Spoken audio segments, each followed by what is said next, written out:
A todos, aqui é o pastor Eduardo Munhoz, mais uma vez através da rede social, tirando as suas dúvidas em relação à palavra de Deus, em relação à Bíblia, né?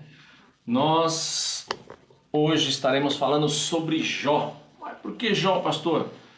Jó porque o meu amigo Ademir aí da rede social, do Facebook, ele pediu para tirar as dúvidas de Jó. Ele falou assim, pastor, dá um estudo aí sobre Jó, né? Comenta um pouquinho sobre ele, é uma história muito interessante. Eu vou tentar, Ademir, dar uma pincelada, não tem que nem eu falar completo sobre a vida de Jó, porque aí a gente tinha que sentar, aí vai mais 1 hora, 2 horas para a gente estar falando sobre ele, descendência e tudo mais. Mas eu vou tentar dar um resumão para você entender quem foi Jó, o que aconteceu com Jó e o porquê de tudo aquilo que Deus permitiu. Mas é uma história surpreendente, uma história de fé, né? Que muitos homens de Deus usaram Jó em apoio na sua fé. Bom, Jó foi o primeiro livro escrito por Moshe, né? O primeiro livro escrito por Moisés. Muitas pessoas pensam que o primeiro livro que foi escrito por Moisés foi Gênesis. Não, Gênesis não foi o primeiro livro escrito, irmãos. Quero que vocês entendam que na época da Septuaginta, depois que o povo foi tirado do cativeiro, depois das guerras ali dos Macabeus, tudo, então foi separado 70 rabis, 70 mestres, então eles pegaram todos os rolos, né, e criaram uma biblioteca. Bíblia, ela chama Bíblia porque quer dizer biblioteca. Então eles pegaram os rolos ali e foram colocando em ordem cronológica. Então eles viram que o que Moisés, né, tinha escrito sobre a criação, então eles acharam que ficava melhor colocar como primeiro, né, como primeiro lugar na Bíblia. Então por isso que deram o nome de Gênesis. Gênesis é uma palavra grega que quer dizer o princípio ou começo, por isso que leva o nome de Gênesis, que foi, né, na época dos gregos, ali onde eles tinham assumido, a época de Alexandria e tudo mais. Então foi aonde eles resolveram pegar aqueles 70 rabis, 70 doutores da lei, mestres, né? Então eles colocaram o livro do começo da criação de todas as coisas como princípio e deram o nome de Gênesis, que é claro que no hebraico quer dizer Bereshit, né? Então Bereshit e quer dizer o princípio ou o começo. Então eles foram colocando em ordem cronológica aí na Septuaginta, colocaram, né, o livro de Gênesis, aí fizeram o Pentateuco, que aí vem Gênesis, Êxodo, Número, Levítico, Deuteronômio, depois foram colocando profetas, os Salmos e assim por diante. Então eles foram colocando em ordem cronológica ali. Mas o primeiro livro que foi escrito por Moisés foi o livro de Jó. Mas como que Moisés conheceu Jó? Né? Como que Moisés sabia? Será que foi Deus que revelou para ele sobre Jó? Creio eu, né? Não que a Bíblia diz, creio eu que não. Porque quando quando Moisés matou aquele soldado egípcio para defender um hebreu, que ele fugiu para o deserto, a gente sabe da história que mais para frente ele conhece uma das filhas de Jetro, né? Jetro era um pastor de ovelhas ali, as suas filhas também pastoreavam. Então ele conheceu Zípora, né? Zípora quer dizer pássaro, né? E Jetro, ele é um descendente de Abraão com Quetura, né? Quetura foi uma também das mulheres de Abraão, né? Não foi só Sara, né? Ele também teve Quetura. Ele teve Sara, teve também a mãe de Samuel, né? A escrava egípcia, e também Quetura. Quando ele tomou Quetura, então veio aí a descendência e aonde surgiu Jetro. Jetro morava no deserto, um deserto árabe ali, onde pertence aos árabes, e ali foi aonde ele conheceu então Zípora, que se apaixonou, casou com ela e ali começou a pastorear ovelhas junto com o seu sogro e a sua esposa. E é claro, por Jetro ser da descendência de Abraão, de ele conhecer muitos milagres que tenho certeza que foi dito pelos seus pais, então ele resolve falar a história do povo hebreu para Moisés. E como Moisés era culto, porque ninguém pensa que Moisés era analfabeto, irmãos. Moisés foi culto, ele cresceu no palácio lá no Egito. Então ele sabia a arte da guerra, ele conhecia um pouco da ciência, um pouco de medicina, ele sabia escrever. Então ele tinha um conhecimento muito grande, né? E quando ele foi então ali com Jetro, e Jetro então falando, né, da história do povo hebreu, que ele tinha muita curiosidade de entender o seu povo, né, a sua linhagem.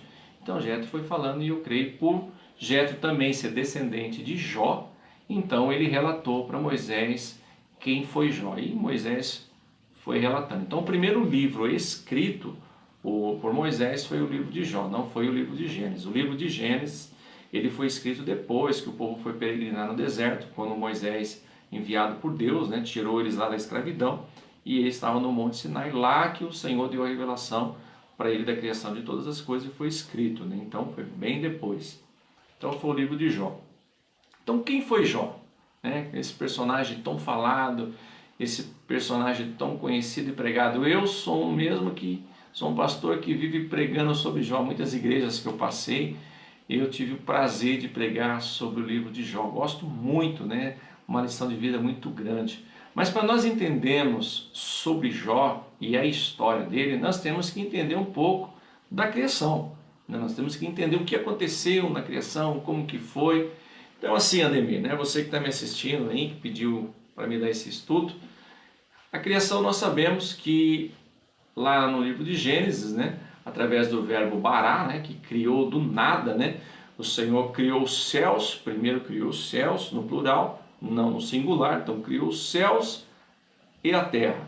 Então nós sabemos que os céus é esse céu que nós enxergamos, temos o céu, né, do universo, e temos o céu espiritual, que é o próprio apóstolo Paulo, quando ele escreve a sua segunda carta à igreja de Coríntios, no capítulo 12, 2, ele diz que conheceu um homem há 14 anos atrás, é claro que esse homem era ele, né, que não sabia se foi pelo corpo ou fora do corpo, que foi arrebatado até o terceiro céu. Então ele foi até o terceiro céu. Inclusive, Paulo foi o primeiro, né, a subir ali no céu e ter grandes revelações. Até eu sempre comento na ceia, que quando ele fala, eu recebi do Senhor, né, aquela palavra eu recebi do Senhor, quando ele começa, quando ele escreve a sua primeira carta também, à igreja de Coríntios, no capítulo 11, versículo 17 a seguir, que nós sempre recita na Santa Ceia. Então Paulo está falando que recebeu do Senhor, né, como ministrar a Santa Ceia. Paulo, nós sabemos que quando ele se converteu, os discípulos em partes despacharam ele para um certo local, onde ficava Barnabé. Barnabé que também o instruiu, que foi o seu pastor. Mas quando ele foi arrebatado, então ele teve todas essas instruções, por isso que ele fala na Santa Ceia, quando ele escreve a sua carta, que ele recebeu do Senhor. Então a própria instrução que ele teve de ministrar assim. Então Paulo ele teve até lá. Depois, mais tarde, que foi João, que teve a revelação do livro de Apocalipse. Então, quando é escrito, está escrito, primeiro Deus criou os céus, né? Deus criou os céus, no plural, e a terra, ponto final. Então, assim, Ademir, teve um ponto final. Tanto na minha Bíblia, como na sua Bíblia, ou qualquer outra Bíblia, você não vai ver uma vírgula, você vai ver um ponto final. Deus criou os céus e a terra, ponto final.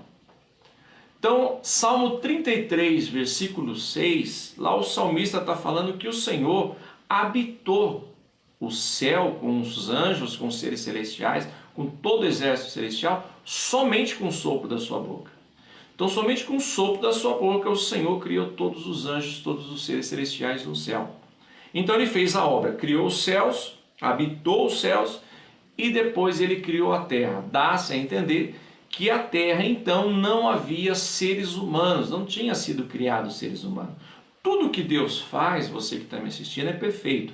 Deus jamais cria coisa pela metade, Deus não faz nada de qualquer jeito e nada relaxadamente. Tudo que Deus faz, Ele faz com perfeição. Então Ele criou os céus e a terra, ponto final.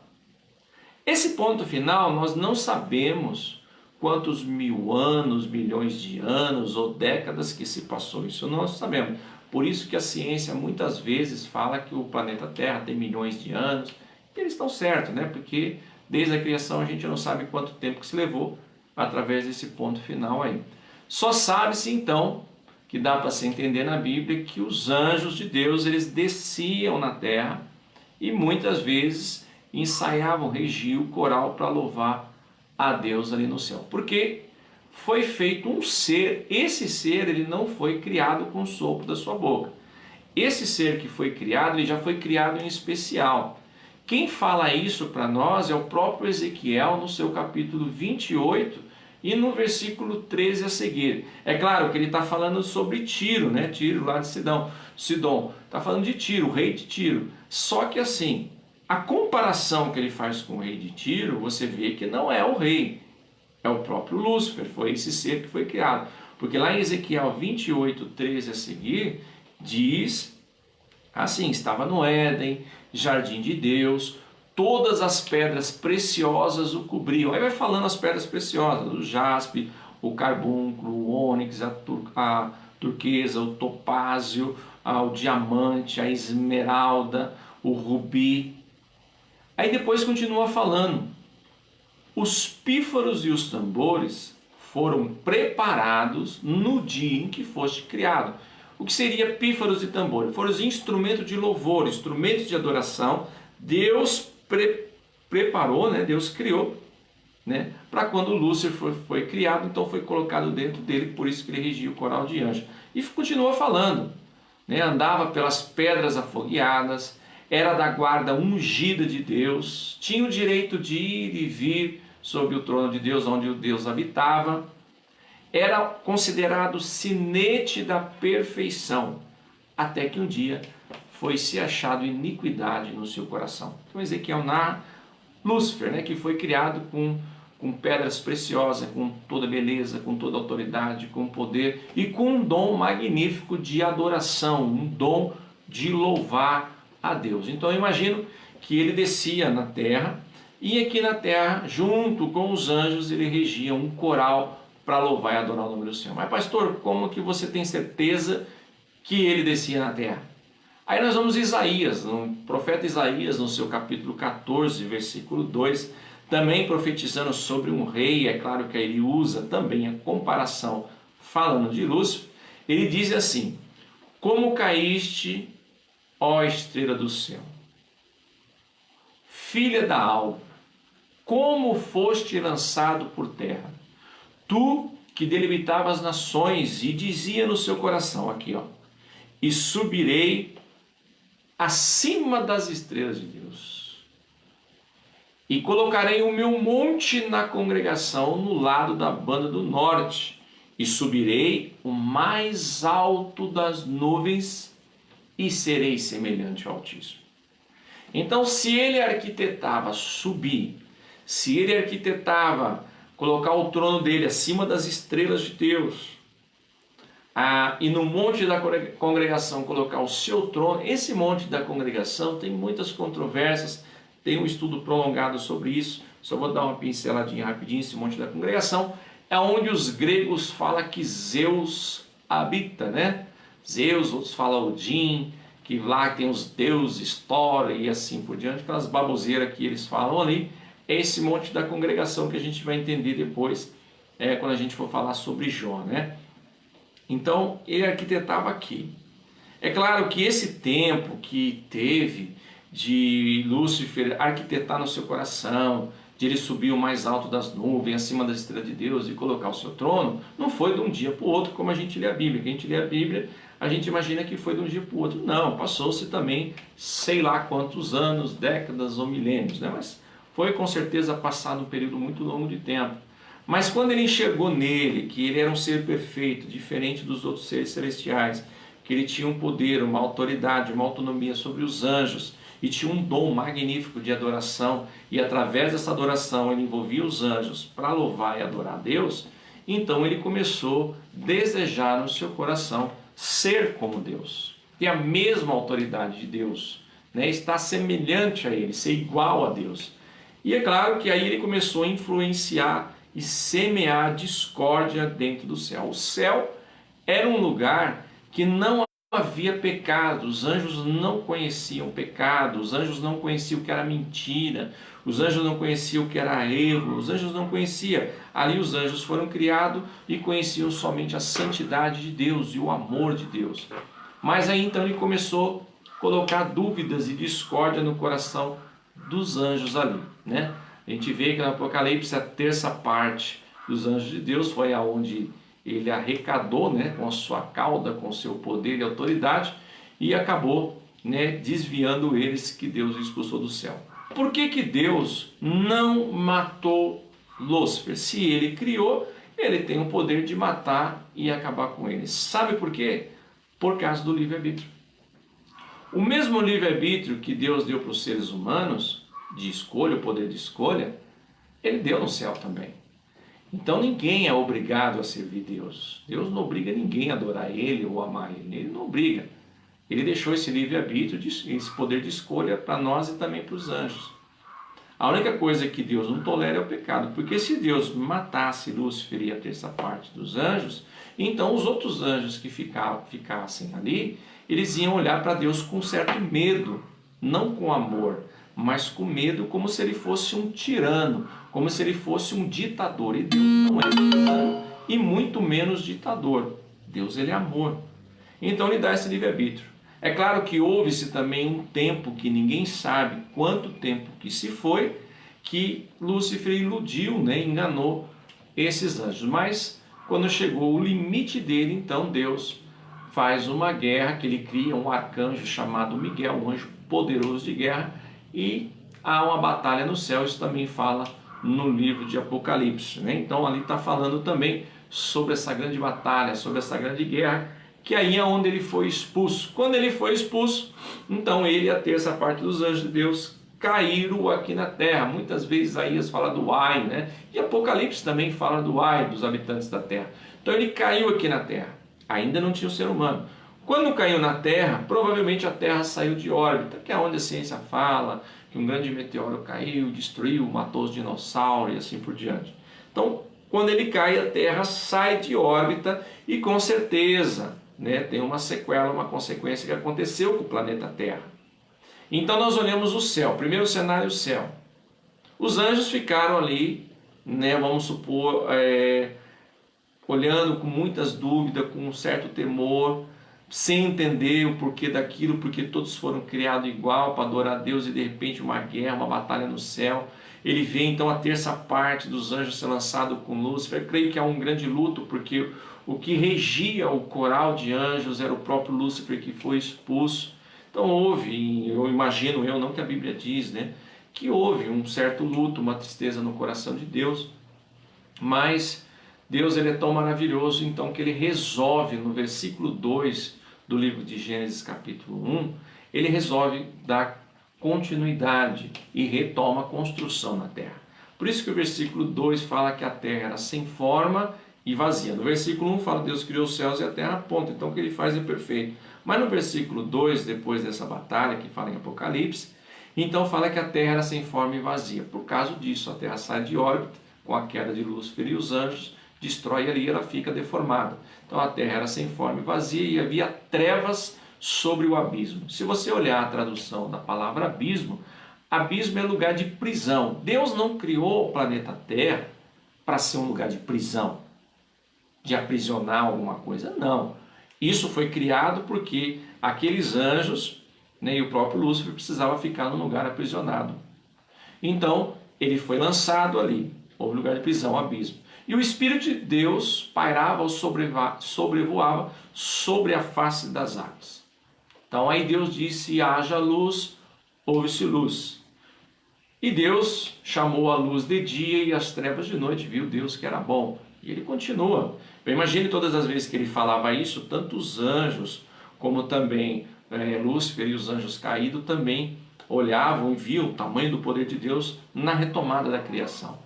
Aí a gente vê que o Senhor então faz algo sobrenatural, imagino que medonho e maravilhoso ao mesmo tempo, quando ele fala que houvesse separação das águas. Imagina as águas aqui e o Senhor fala que haja uma separação entre as águas das águas. Imagina uma porção da água subindo para o alto, a outra ficando fixa e ficando um espaço que é onde nós estamos, e essa água, aonde o Senhor deu o nome dessa expansão que subiu das águas, deu o nome de céu, Então a gente olha esse céu azul bonito, que dá a impressão que é o mar, na verdade foi a separação das águas, Viu Deus que era bom. Aí a gente vê que no terceiro dia ele pede então para que as águas se ajuntassem debaixo dessa expansão, debaixo desse céu. Aí ele disse que haja uma porção seca. Quando veio uma porção seca, o Senhor deu o nome da porção seca de terra e o nome das águas de mares. E ainda diz para a terra, produza ervas, árvores, conforme a sua semente e a sua espécie multiplique. E assim houve-se, uma grande campina bonita, árvores, ervas bonitas. Então foi lindo. E os anjos ali olhando, todos eles, seres celestiais olhando. Mas aí no quarto dia, o Senhor cria primeiro ele cria os luminares, Os luminares que o Senhor criou foi para que houvesse então a marcação de dias, meses e ano, contagem dos tempos, né? Que é onde os astrólogos usam muito isso.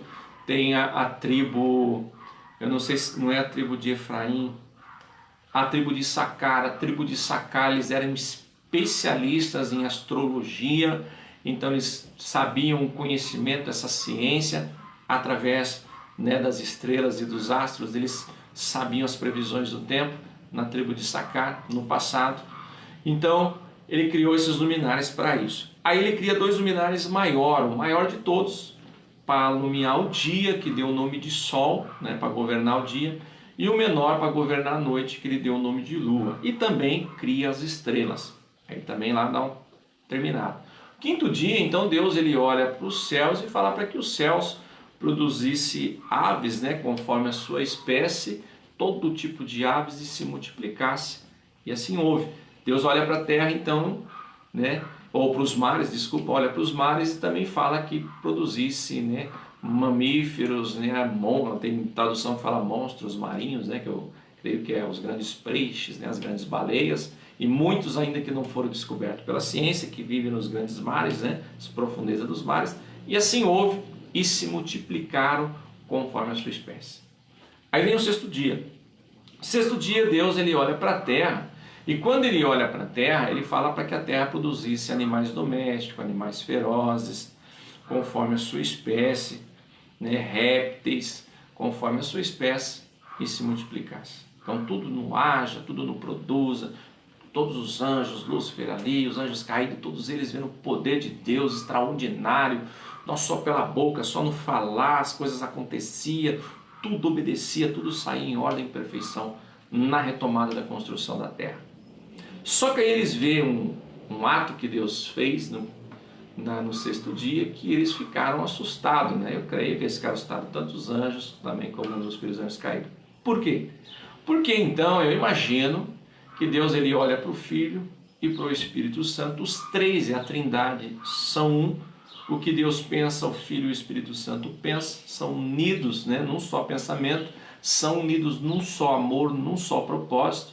Então um olha para o outro e fala: agora vamos preencher o vazio do nosso coração. Vamos preencher agora o vazio que está no céu. Está faltando algo, está faltando adoração, está faltando um louvor. Então Deus ele deixa o seu trono, desce até a terra. Imagine o próprio Deus descer naquilo que ele criou, vai até ali. E eu imagino que Deus arregaça a manga e começa a modelar no meio do barro, suja as suas mãos santas e começa a modelar um boneco. Conforme ele vai modelando o boneco, eu imagino o pensamento dos anjos. Mas peraí, nós estamos diante de um Deus poderoso, que nós sabemos que com o sopro da sua boca nós somos criados. Nós estamos diante de um Deus poderoso, que tudo que há aqui foi criado no age e no produz. Agora a gente está vendo ele colocar a mão no barro e sujando as suas mãos. O que será que ele está fazendo? Que obra que é essa que é tão especial que ele precisa pôr as mãos? Por que ele não fala para a terra: produza isso que ele quer? Ou haja isso que ele quer? Por que ele está pondo as mãos? Que obra especial? Porque eles não entendiam o que estava sendo feito. Porque os anjos e Lúcifer, eles não são onisciente, onipotente, onipresente. E eles não têm o mesmo pensamento que a Trindade, o Pai, o Filho e o Espírito Santo. Então eles ficaram olhando, assustados, e Deus modelando. Quando o boneco ficou pronto, aquele boneco de barro, aí eles ficam em choque. Por que eles ficam em choque? Porque quando eles olham para o boneco, é a imagem de Deus, porque o Senhor fala: criamos o homem agora a nossa imagem e a nossa semelhança. Tem alguns teólogos, entre aspas, que falam que nós não somos parecidos com Deus, né? Eu tenho várias provas falando de João, Paulo falando que nós somos a semelhança de Deus. O próprio Jesus falou assim: ó, quem me vê, vê o Pai. E olha que Jesus estava em forma humana, forma de homem, né? Até Isaías profetizou em 53, que olhava para ele e não via beleza alguma, porque ele tinha beleza no ser humano. Mas ele falou: quem me vê, vê o Pai, né? Então, e fora as outras passagens, eu não vou entrar em detalhes nisso, para não dar uma confusão nos teólogos, né? Isso aí eu falo nas pregações ou nos ensinos. Aqui é um ensino rápido. Então, eles veem o homem em imagem de Deus. E quem queria ser a semelhança de Deus? Não era o próprio Lúcifer? E ele olha e vê lá um boneco com a imagem e a semelhança do próprio Deus. Então, eles ficam assustados com aquilo. Mas até então era somente um boneco feito do barro. Por quê? Deus tinha criado um ser especial, como eu falei, dotado de poderes e feito de pedras preciosas, e não valorizou o lugar que Deus deu para ele. Não valorizou o amor que Deus contribuiu e ofereceu para ele. Não deu valor a isso.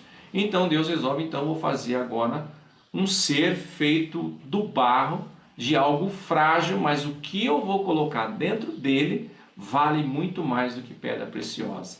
O que eu vou colocar dentro desse ser frágil é algo especial, porque o que eu vou colocar dentro dele vai vir de dentro de mim. Então, quando Deus forma o boneco, ele sopra nas narinas do homem. Quando ele sopra, vem aquele fôlego que vem de dentro de Deus, passa pela boca de Deus e entra dentro do homem. E aí é onde o homem nasce. Então nós somos o único ser que foi feito da matéria da terra, da fragilidade do barro, mas dentro de nós temos algo que veio do céu. Nós somos a conclusão da criação no meio termo, porque Deus começa criando céus e terra, sempre céus e terra. Mas quando chegou no homem, ele finalizou a sua criação com os dois termos céu e terra, corpo, terra, e dentro algo espiritual que veio dentro de Deus. Nós somos a conclusão da sua criação, por isso que o ser humano é a coroa de Deus. Quando Lúcifer vê isso, e Deus ainda fala para o homem que o homem ia adorar ele, o homem ia prestar homenagem a ele. Deus ele queria se relacionar com o ser humano como um amigo, como um filho. Então naquilo nasce uma inveja muito grande no coração de Lúcifer. Porque ele queria ser semelhante a Deus, ele queria ser Deus, ele queria parecer com Deus, ele não valorizou aquilo que Deus colocou nas suas mãos. Então Deus dá o dom de adoração para o ser humano, um ser frágil, um ser fraco, mas dotado de algo que veio do alto, de algo que veio dentro de Deus. Louvado seja o nome do Senhor. Então ele fixa os olhos no ser humano e eu creio que no coração dele ele imagina: eu vou destruir o homem na terra. Eu vou provar para Deus que esse ser que ele criou não vale nada. Eu vou provar para Deus que esse ser que ele criou não vale a pena investir nele. Daí a gente conhece toda a investida que ele fez no homem, que a gente vê lá no Éden, a caída, A caída que o homem teve. A gente vê que depois que ele fez com que o homem pecasse, Gênesis 3,18 fala que nasce espinhos e abrolhos, Então aí a gente vê lá na frente, quando Jesus é colocado uma coroa de espinho na sua cabeça, que aqueles endemoniados, aqueles soldados romanos colocaram, que é a mesma coroa que eles estivessem dando para Jesus, falando: não, você é rei na terra e é rei no céu, Porque Jesus tomou de novo a coroa que Satanás achou que tinha pegado de Deus. Então assim, ele fixa os olhos no ser humano e pensa em destruir. Tá, pastor, o que tem isso a ver com Jó? Aí nós vamos entrar em Jó agora. Se você ver Jó capítulo 1, lá do versículo diante, vai falar que Jó ele era um homem muito rico, ele era um homem muito próspero. Então ele era próspero demais. Ele tinha 500 juntas de jumento e 500 juntas de boi. O que era 500 juntas de jumento e 500 juntas de boi? Era como se fosse o meio de transporte ou da agricultura naquela época. O jumento muitas vezes usava para levar cargas, um meio de transporte para cargas, de lugares que não fosse de longa distância pelo deserto. E os bois era como se fossem os tratores agrícolas hoje, para puxar o arado, a ajudar a malhar o trigo, que eles usavam aquelas rodonas de pedra e o boi ajudava rodando aquilo lá e a pedra ia moendo os trigos, e tudo mais. Então é como se ele tivesse 500 tratores, agrícolas ali, 500 veículos de transporte. Ele ainda tinha também 7.000 ovelhas, 7.000 ovelhas é como se tivesse uma fábrica de roupa ali, porque além de ele se alimentar delas, é claro, da sua carne, também a sua lã produzia roupas, não só para ele e para sua família, mas também para o comércio, E também tinha 3.000 camelos. Os camelos também são veículos importantes, na época, porque o camelo ele tem 2 estômagos, Então ele é o único animal que aguenta fazer viagens longas pelo deserto, Então ele bebe uma certa quantidade de água que se aloja no seu outro estômago. Então a pessoa que vai fazer viagens longas, principalmente levando cargas ou alguma coisa pelo deserto, então ele dá preferência para o camelo do que para jumento ou cavalo. Então ele também tinha uma frota, né, de 3.000 camelos ali que ele poderia alugar e tudo mais, né? Ele era um homem muito próspero. E é claro que para cuidar de toda essa riqueza, eu creio, da sua fazenda, da agricultura ali, ele tinha muitos servos, né? Muitos funcionários. Então ele era um homem próspero, né? Um homem de riqueza, um homem que tinha muitas condições. Ele tinha 10 filhos, né? 7 filhos e 3 filhas. A gente vê também que eles eram muito unidos, porque se você ler a Bíblia, a gente vê que, como se fosse cada final de semana, um filho se reunia na casa do outro, e ali eles faziam grandes banquetes, né? Grandes churrascos ali em confraternização.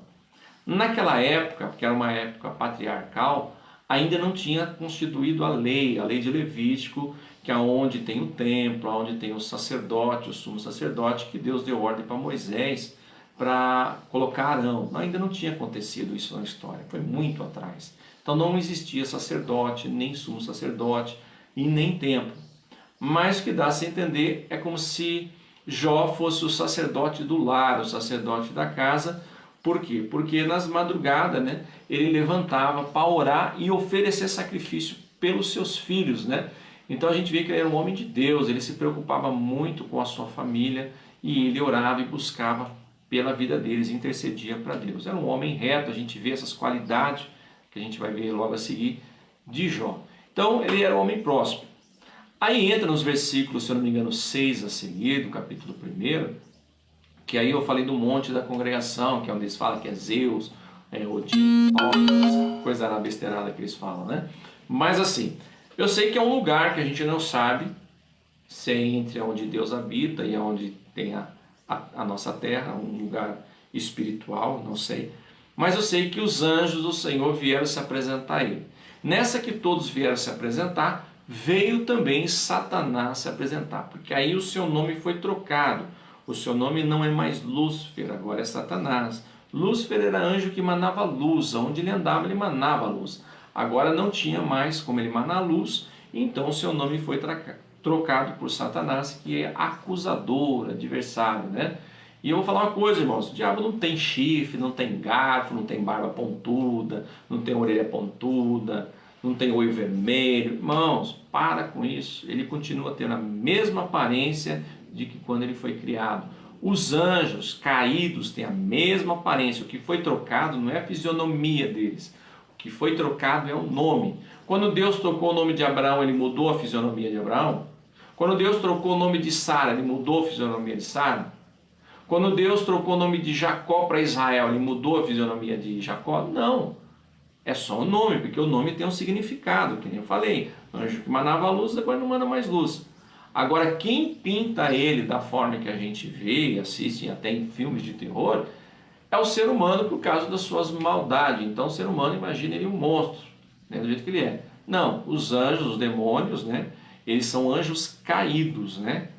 E Satanás também, ele é o acusador. Mas eles continuam tendo a mesma aparência do que quando eles foram criados. Então não se enganem com isso, irmãos. Então assim, Satanás então vai se apresentar diante de Deus, onde estão os anjos ali. Quando Satanás vai se apresentar diante de Deus, a gente vê que o Senhor dá testemunho. Primeiro ele pergunta de onde vem, ele fala de rodear a terra e passear sobre ela. Por quê? Porque ele não é onisciente, onipotente, onipresente. Então ele tem que rodear, e ele precisa de ajuda para ter informações do que está acontecendo, que é onde os demônios trabalham para ele. Então quando ele vai se apresentar, então Deus fala isso, ele fala, e no diálogo então Deus diz para ele, tem observado tu, meu servo Jó? Aí Deus fala as qualidades de Jó. Homem reto, homem sincero, homem temente a Deus e que se desvia do mal. Então Deus, ele falou as qualidades de Jó. Imagine o próprio Deus citando a qualidade de um ser humano, testemunhando do homem que é cheio de falha, né? Cheio de erro. E é claro que aí Satanás, aproveitando a oportunidade, como eu falei no início, ele olhou no ser humano e a intenção dele é destruir o ser humano e provar para Deus que o ser humano não vale a pena investir. Então ele dá a sua atacada, né? Fala, mas Senhor, é claro, tu tens cercado ele de bens, o Senhor tem dado tudo nas suas mãos, não tem nada em falta, o Senhor tem prosperado o seu gado, tem prosperado ele na terra, é claro que ele vai te servir. Agora tem uma coisa, toca toca nos bens dele, toca nas coisas dele, para ver se ele não blasfema diante da tua face. Naquele momento, irmãos, quando Satanás fala aquilo, ele estava diante dos anjos e dos anjos caídos que foram se apresentar diante de Deus. Se Deus falasse para ele, eu não quero que você mexa com Jó, aí entra naquele negócio da tirania e injustiça. Por quê? Porque os anjos poderiam falar, não os anjos como todos que estavam ali, falar, Senhor, então o que ele está falando é verdade. Então o Senhor está falando dele, mas a pessoa tem que pensar, então ele está certo. Então para Deus provar para os anjos, para os demônios e para Satanás que eles estavam errados e o que Deus estava falando era certo, porque como eu disse, Deus é onisciente, onipotente e onipresente. Deus sabe todas as coisas, mas eles não são, então Deus tinha que provar para eles. E é claro também que entra aquela situação que também Deus queria ter uma experiência com Jó, que a gente vai falar lá na frente. Então Deus permite que ele descesse, tocasse em tudo que ele tem, menos na sua vida. Então quando Satanás vem para provar Jó, a primeira coisa que ele toca é nos bens. Então Deus permitiu que Satanás descesse, e ali vem a primeira notícia, num dia só, hein? Primeira notícia para Jó. Jó, é o seguinte, estava lá os seus servos todos trabalhando no campo, com a junta de boi e a junta de jumento, e os sabeus, que eram um povo vizinho deles ali, né, que eles eram muitos salteadores, né, eles e os caldeus, e os sabeus vieram, um grupo de sabeus, e mataram todos os seus servos e roubaram os seus jumentos, os seus bois. Roubaram toda a frota de veículo que você tinha, levaram embora e ainda mataram os seus servos, ainda só sobrou eu para dar notícia. Por quê? Satanás pensou, bom, eu conheço o ser humano, eu já fiz o ser humano cair. Então eu tenho certeza que se eu tocar no bem dele, ele já vai blasfemar, porque o ser humano é assim, né? Quando está tudo bem, aí é fácil glorificar Deus, louvar Deus, cantar hino e tal. Mas quando está passando por luta, aí não quer mais orar, não quer mais jejuar, não vale a pena mais ir para a igreja. Ah, Deus está me provando, o que está acontecendo? E assim por diante, né? A gente sabe muito bem, principalmente quem é pastor e lidera rebanho, sabe como que funciona isso que eu estou falando. Mas aí ele viu que Jó ficou quieto. Aí Satanás fica indignado, peraí, eu toquei nos bens dele, já mexi já, ele deveria estar agoniado, ele já deveria estar angustiado. Aí vem, mal o primeiro saiu, vem o segundo. Satanás é rápido para fazer o mal, né? Vem o segundo, fala, olha, Jó, é o seguinte, caiu fogo do céu, imagina que deve ter sido um raio, alguma coisa assim, caiu fogo do céu e todas as suas 7.000 ovelhas morreram. Aí Satanás, bem, toquei na frota de carro dele agora, veículo. Agora eu toquei nas ovelhas, na empresa dele de lã, né, de alimento, fonte de alimento. E Jó quieto.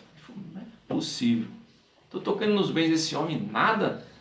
Aí sai o segundo, vem a terceira notícia. A terceira notícia fala, Jó, é o seguinte, nós estávamos com seus camelos, aí de repente veio os caldeus. Os caldeus é outro vizinho. Os caldeus vieram, um grupo de caldeus, mataram todos os seus funcionários, todos os seus servos, roubaram os camelos, só ficou eu para te avisar. Então ele perdeu num dia os seus trabalhadores, perdeu as juntas de boi, de jumento, as 7.000 ovelhas, e agora ele perde os camelos. Ele ficou pobre.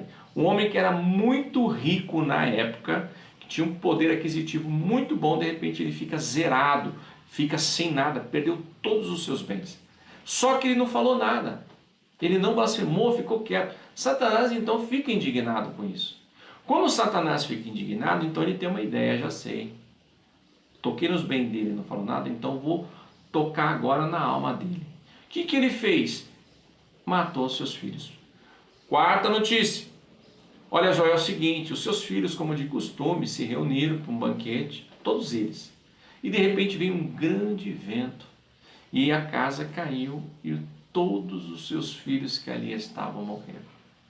Vocês imaginam, além de receber as notícias num dia só, que perdeu toda a sua riqueza, ficou pobre, e agora vem a notícia de se perder 10 filhos de uma vez só.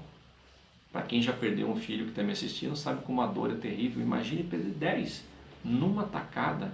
Imagine o coração daquele homem. Imagine a mente dele. Aí ele faz algo que aí Satanás ele ficou pasmo.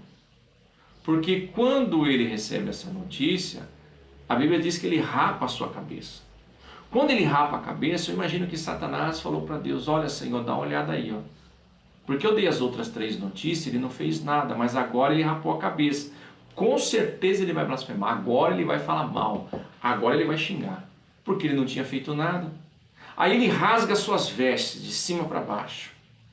Quando ele rasga as vestes, aí Satanás fala: só se prepara, Senhor. Ele rapou a cabeça, rasgou a veste, agora ele vai murmurar. Eu conheço o ser humano. O ser humano é falho, não falei, Deus, ele vai murmurar. Ele dobra o joelho. Quando ele dobra o joelho, ele vai abrir a sua boca. Satanás fala: ó, Senhor, preste atenção, que agora ele vai abrir a boca para blasfemar. Mas Jó abre a boca e diz: nu saí do ventre da minha mãe, nu retornarei. O Senhor me deu, o Senhor levou. Bendito seja o nome do Senhor. Louvado seja Deus. Ô, irmão, você que está me assistindo, você tem coragem de perder tudo, todos os seus bens, os seus filhos, dobrar o seu joelho e falar: Deus me deu, Deus levou, bendito seja o nome do Senhor. Eu imagino que Satanás saiu com a cara quebrada ali, sai dali como um raio.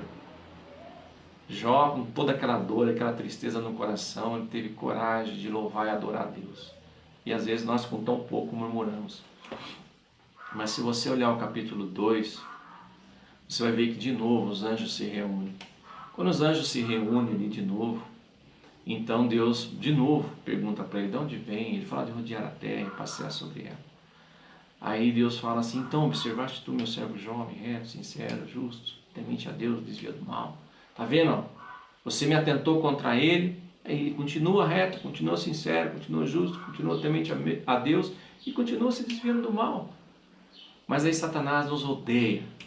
Ele olha para Deus e fala: mas ele ainda tem saúde. E se ele tem saúde, ele pode reconstruir tudo de novo, reconstituir seus bens, e ele pode ter filhos de novo. Mas deixa eu tocar na sua carne. Aí o Senhor vai ver que ele vai blasfemar. E Deus, mais uma vez, para provar para os anjos e para ele que ele estava errado, Deus estava certo. Ele falou: então vai. E ele toca e coloca uma enfermidade em Jó. Jó, então ele pega a famosa enfermidade de lepra, né? A ceníase, que é hoje conhecida como hoje. Pega a lepra e começa, a primeira coisa é comer as cartilagens do corpo, né? Eu imagino que a lepra começou a comer, cair as suas unhas, né, as pontas do dedo, porque a Bíblia fala que ele pegava cacos, né, de telha para se coçar, né? Porque ele não tinha mais unha, né? Não tinha mais tato. Eu imagino que a sua visão também já não era mais boa, porque afeta também a visão. A Bíblia diz que ele senta no meio das cinzas e ali ele fica. Capítulo 2. Aí ele tem, com pouca visão, ele vê a sua esposa vindo ao seu encontro. Eu imagino que no pensamento dele, a Bíblia não diz, mas eu imagino que no coração dele, no pensamento dele, ele pensou: bom, minha esposa vai estar aqui até o final, nós tivemos os filhos juntos, choramos junto na perca, nós trabalhamos e reconstruímos, nós tínhamos, ela também sentiu a tristeza da perca, mas ela tem saúde, eu estou nessa situação, eu creio que ela vai estar comigo até o final. E com muito sacrifício, com muita dor no coração, eu imagino que ele consegue ainda colocar um sorriso no rosto quando ela chega perto. E ao chegar perto, quando ela vai abrir a boca, ele achando que ela vai falar uma palavra de consolo, então ela diz: homem, amaldiçoa esse seu Deus e morre. Porque ela olhou para ele, toda a situação, ela viu a tristeza e a angústia dele, então ela sabia que havia somente uma solução. Que se ele amaldiçoasse Deus, ele morreria instantaneamente. Só que se ele amaldiçoasse Deus, então ele estaria rejeitando tudo aquilo que ele cria. Toda a sua fé ele estaria colocando por terra. Então ele olha para ela com a maior tristeza do mundo e fala: mulher, tu falas como uma louca. Por acaso Deus não pode dar e depois Deus não pode tomar? E ela sai dali. Ele fica naquela situação deprimente, talvez por dias, a Bíblia não fala, Mas aí vem então os seus 3 melhores amigos, que aí ele faz Bildade e Zofar. Ele faz, por ser o mais velho, né, são uns anciões, amigos, conheciam Jó, comiam na casa de Jó, e ficaram por 7 dias fazendo um luto, porque para eles Jó ia morrer, né? Fizeram luto, só observando, sentado, meio à distância. Passou seus 7 dias, viu que Jó não morreu, então ele começou a falar, olha Jó, é o seguinte, o que você está passando aí é por causa do seu pecado. Confessa o seu pecado, Jó. Tudo isso que sobreveio sobre você é porque você fez alguma coisa errada. Sabe o que eu acho interessante, você que está me assistindo? Eu falo porque eu passei por isso, eu sempre testemunho nas igrejas. Que quando a gente está bem financeiramente, que você pode pagar um almoço, ou você chama alguém para almoçar ou comer na sua casa, todo mundo te bate nas costas e fala que você é uma bênção. Ou irmão, você é uma bênção, ou irmã, você é uma bênção. Mas no momento que você está passando por dificuldade, por luta, ou principalmente financeiramente, a primeira coisa que as pessoas fazem é dar de dedo em você e falar, olha, você está passando porque você está em pecado. Ah, você deve ter adulterado. Ah, você fornicou. Ah, você fez isso. Ah, você fez aquilo e Deus está cobrando. Dificilmente você encontra uma pessoa que vai te abraçar e vai falar, irmão, fica firme. Fica firme, o que você está passando é que Deus está te dando experiência que Ele vai te abençoar. Eu falo que quando eu cheguei em Cascavel, não me deram um abraço. Deus falou para mim em São Paulo, em 2002, quando eu vim para cá, que eu ia passar por uma grande luta por algo que Ele ia dar. Mas as pessoas aqui não entendiam isso, não eram espiritualmente bem resolvidos. Então era mais fácil me acusar, né? Então a acusação sobreveio sobre mim, que foi difícil passar por esse período, né? Mas é o que aconteceu com Jó. Ele começou a dar de dedo, começou a acusar. Depois Bildade também usou a mesma estratégia, falando que ele tinha que confessar, porque ele era muito orgulhoso. Aí vem a verdade dele, muito orgulhoso quando ele tinha tudo, e agora aí está sem nada, porque Deus está cobrando que ele era um homem orgulhoso, tal.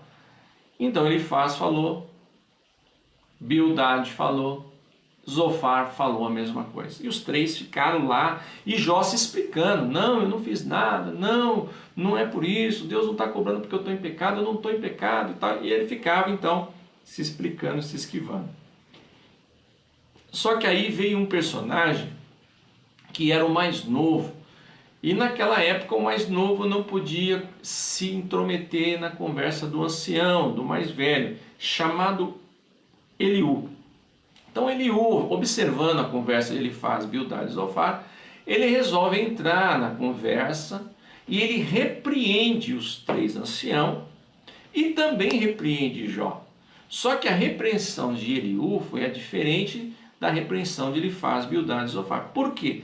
Porque Eliú repreende eles e repreende Jó, dizendo, Jó, para de se explicar, Jó. Para de ficar falando para eles aí o porquê disso, o porquê daquilo. Entenda o que Deus quer te mostrar. Através dessa luta, através desses problemas, Deus quer te mostrar algo. Parece que quando Eliú falou isso, abriu os olhos de Jó. Aí Jó, então, ele entendeu o que ele estava passando ali, porque Deus queria mostrar algo para ele. Uma experiência que ele teria que ter com Deus. Por quê? Jó ele era temente, reto, justo, sincero, desviado do mal? Era. Era um homem de Deus? Era. Mas ele ainda não tinha conhecido Deus. Tem muita gente na igreja que prega, né, que ouviu falar de Deus, mas nunca presenciou milagre na vida dele. Ele conta testemunho dos outros, mas dele não, porque ele nunca passou. É fácil eu falar de bênção se eu sou uma pessoa próspera. Eu nunca comi um ovo, nunca passei fome, nunca andei de ônibus, nunca andei a pé, nunca fiquei sem ter um calçado novo. É fácil.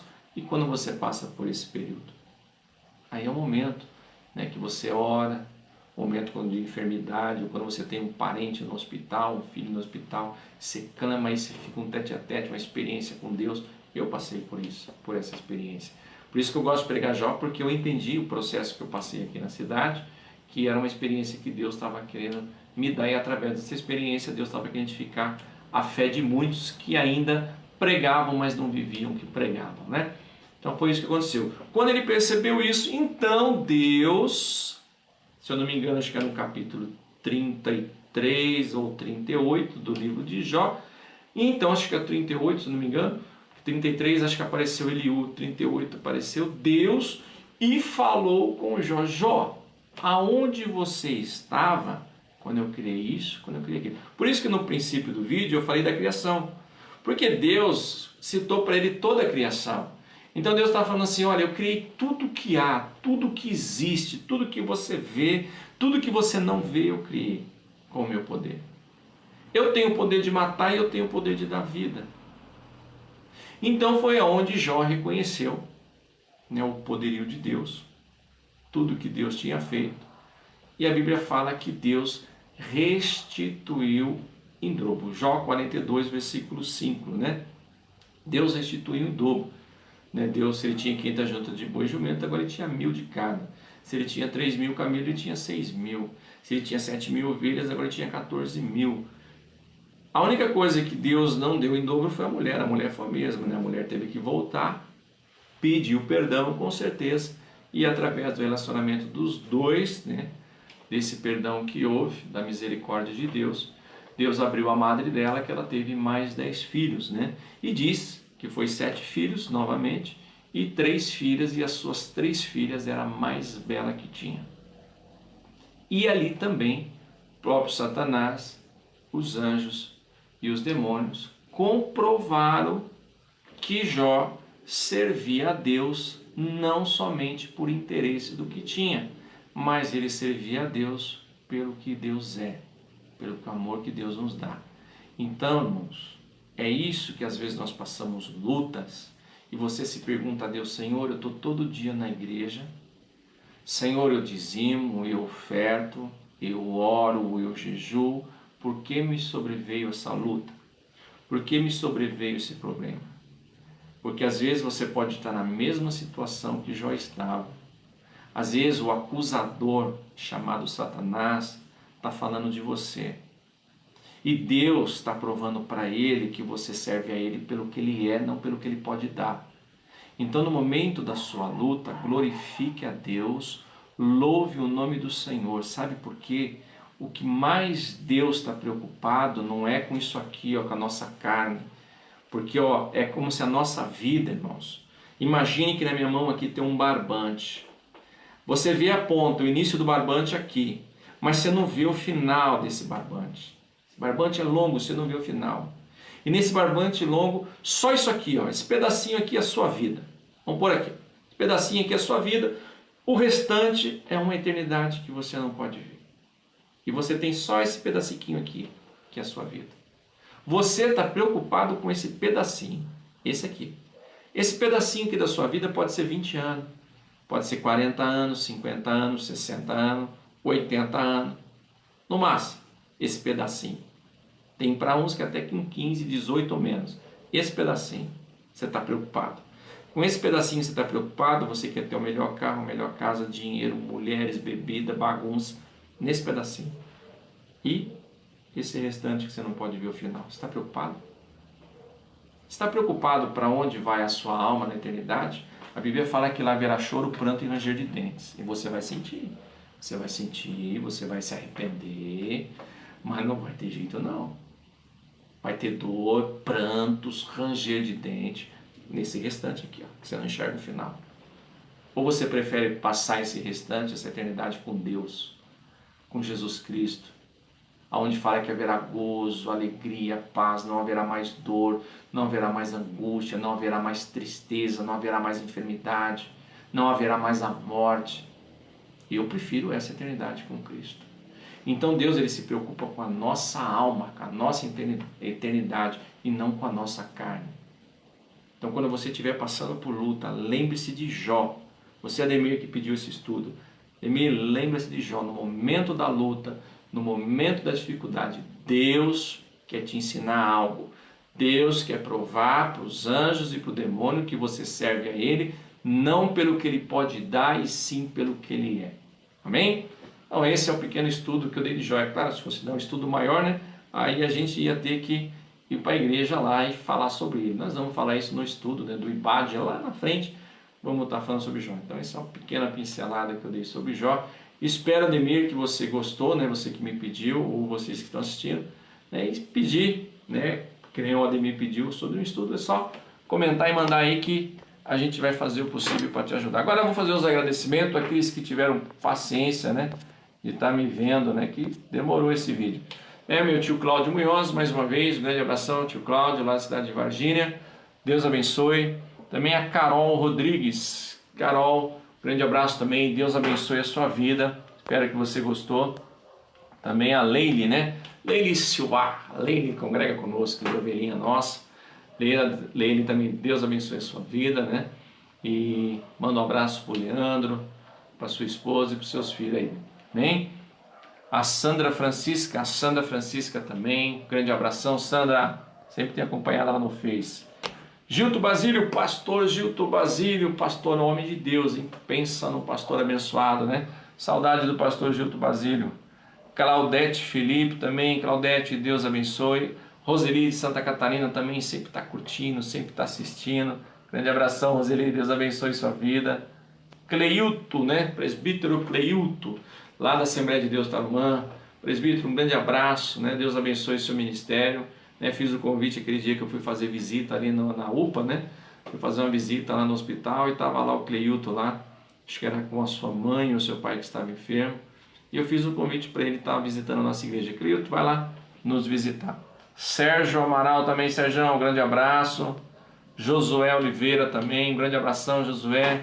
Samara Gonçalves, Deus te abençoe. Lucas Crispim, também, Deus te abençoe. Lucas, José Wilson Barbosa, também sempre tem, né, curtido lá, assistido o nosso vídeo. José, um grande abração também. Josimar aí, professor de Kung Fu e também pregador da palavra, né? Ele luta ali nos tatame, mas também luta espiritualmente. Josimar, um grande abração. O dia que você estiver em Cascavel, aquele lá de Curitiba, vem aqui nos visitar e trazer uma mensagem poderosa para nós aí, tá bom, Josimar? Ricardo Pereira também, um abração, Ricardão. José Wilson, a paz do Senhor, irmão. Obrigado, José. Vinícius, Deus abençoe, Vinícius.